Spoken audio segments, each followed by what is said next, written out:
is the importance of diet, as dietary factors are the most important environmental risk factors for cancer. Within recent years, a large number of naturally occurring health-enhancing substances of plant origin have been recognized to have beneficial effects on cancers, known as phytochemicals.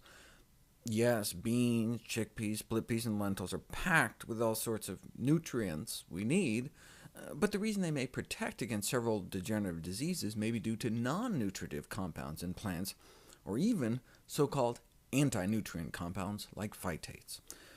The reputation of phytate has had a roller coaster ride ever since its discovery. It has been undergone alternate eminence and infamy. What everyone can agree on, though, is that phytates, also known as phytic acid, is one of the most fascinating bioactive food compounds and is widely distributed in plant foods. In the U.S., colon cancer is the second leading cause of cancer death.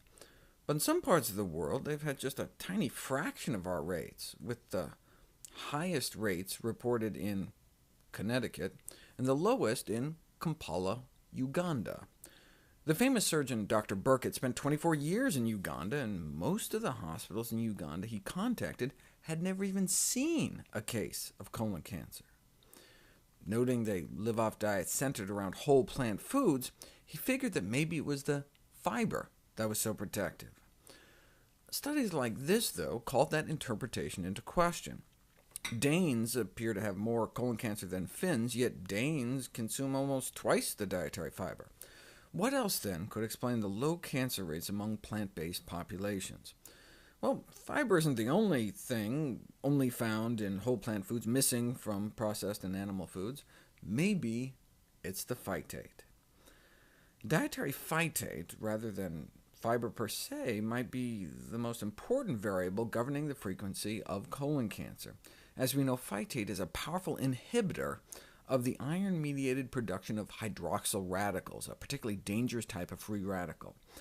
So the standard American diet may be a double whammy: the heme iron in muscle meat, plus the lack of phytate in refined plant foods, to extinguish those iron radicals. This may account for what was found in the Adventist study. They found excess risk of cancer for higher intakes of both red meat and white meat, suggesting all meats contribute to colon cancer formation, about twice the risk for the red meat eaters, and 3 times the risk for those eating chicken and fish. But those eating meat could reduce their risk in 2 ways: by cutting down on meat, or by eating more beans, an excellent source of phytates. So it's not just how much meat we eat, but our kind of meat-to-vegetable ratio.